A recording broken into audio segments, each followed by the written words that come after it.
Everything about Snow White is Disney trademark, and by Disney it means absolutely abysmal because we're talking about Disney 2024. They are incapable of hiring anyone with an ounce of creativity. They are not only scraping the bottom of the barrel, but it also seems that the people writing this garbage are suffering from mental illness. A mental illness that doesn't allow them to understand humanity. Like they convince themselves, they gaslit themselves of an alternative way that human beings behave, and they notice that it doesn't actually reflect the world, so they're pushing it regardless, thinking that maybe if people watch enough Disney, they will get the mental illness too. So, like, one of the things that they don't like is the concept that women can compete with each other for beauty, right? That a woman can get jealous over another woman's beauty. In the mind of the writers at Disney, that never happens, ever. It's only misogynistic men like Elon Musk and probably like Andrew Tate, right? Like misogynistic pigs who thinks this way. All women in the world, every single one, they just like each other automatically, right? Like power to feminism. So the idea, the concept that a woman can be jealous of another woman's beauty is just unacceptable. It should be erased from the public's mind. So, like, one of the things they did is in many interviews, people were asking, it's like, okay, but like the queen, the evil queen, is played by Gal Gadot. Now Gal Gadot is a very beautiful woman. Like she has starred in numerous magazines. She's a beauty model. She's got legions of fans, right? How can she be jealous of someone like Rachel Ziegler? Like, Rachel Ziegler is not ugly, but she's no Gal Gadot. You know, it's like having the guy that's, the strongest in the neighborhood. He is like the best boxer in the neighborhood. And then putting him in a ring with Mike Tyson. Like, sure, the guy can hold his own, but like, it's Mike Tyson, that kind of thing. So, like, Disney comes out and says, well, actually, it's mirror, mirror on the wall, who's the fairest of them all. So it's all about language games, right? It's all about manipulating people through the power of language. But all you gotta do is you gotta go to the German version, where this fairy tale came from. And in German, it's Spiegeln, Spiegeln an der Wand, wer ist die schönste im ganzen Land? In other words, the queen is asking the mirror who's the most beautiful, right? She's not asking some ambiguous shit. It's like, who's the fairest? Which, by the way, at the time, fairest also meant beautiful. It's just that the English language does evolve, right? So, people back then understood that the witch is actually jealous of Snow White's beauty, and that's the whole thing. But again, like, you can't have people think this way. It's like, they do not want you to think that a woman can be jealous of another woman's beauty. It's just something that doesn't happen in the real world. People only like women for their personality. Like, that is the only acceptable way you can like another woman, right? So even if she's like a massive corporeal manifestation of a hag, people from Disney would just like her for her personality and would definitely date her. Now, the reason I'm saying they're scrapping that idea battle is the fact that for like the last decade, they're incapable of creating anything new.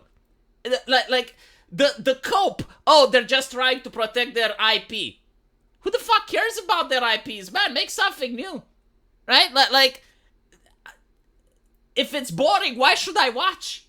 I already seen these things, right? So, like, with Snow White, as you can see here, they first tried using real dwarves, but Tyrion Lannister had the hissy fit. Like, I'm not even kidding, okay? Like, the actor, Peter Dinklage, couldn't sleep at night because Disney is casting actual dwarves. And he thinks that dwarves shouldn't be cast or something.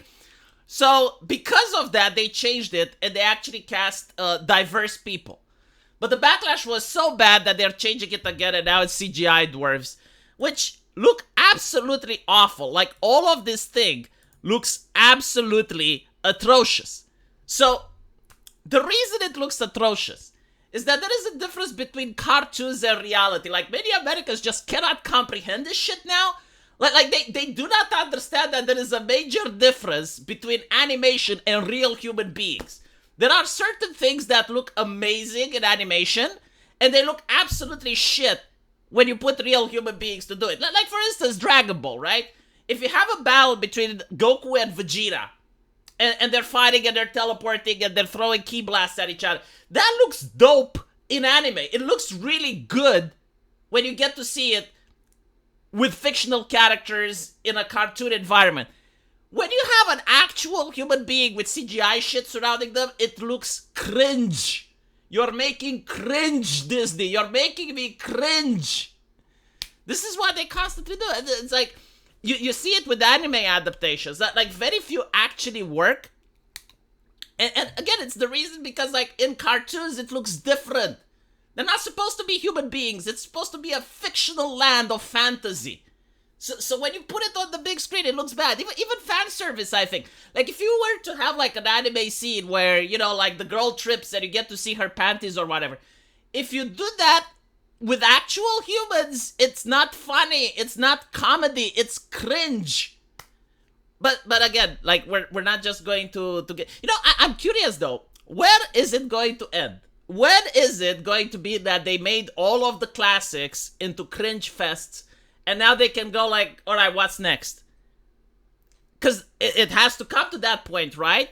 I mean, I know they keep delaying Tarzan because like they can't help but to race swap something. So when they go to Tarzan, it's like they can't cast a black man in the jungle because that would be racist. So like they probably have their entire gender studies department figuring out what they can race swap in Tarzan. Even Jane, if she gets race swapped, that would also be problematic because you still have a white man swinging on a vine and holding Jane close to his chest. It's problematic. Maybe they can cast an Asian. I don't fucking know. It's up to them to decide. I mean, I'm pretty sure when it comes to diversity, they do hire the best and brightest. Like, they must hire the professionals. When it comes to everything else, like writers, scraping the bottom of the barrel. Man, you know, like, Disney has become fast food. Like, and the comparison becomes more apt with Bidenomics. I'll even explain why. But you know when you go to Burger King, right? And you want to order a burger and fry. Like, you know what you're getting. Like, you're going to get that soggy burger. You're going to get those tasteless fries. Like you know what you get? And you pay a lot right now, right? Like, if you go to a McDonald's right now, it's almost as much as if you go to an actual restaurant. Like, it used to be cheap. But it's the same with Disney, right? Like, it's very expensive.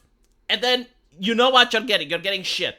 And the reason you're getting shit is that when you go to one of these fast food joints, they don't have an actual chef that can come up with a new recipe, right? Like, they have all the ingredients, like they have the French fries and they have their burgers and stuff, but they have to follow the exact recipe. They can't deviate from it. Like, they have to use the exact same machinery, they have to use the exact same temperature, they have to package it in the exact same way. They're not allowed to have any creativity or deviation from the formula. So, it's the same with Disney. Like they have the formula, they know what looks great, right? Like, they have the old classics, and they can't deviate from that. They can't create anything new. It's astonishing.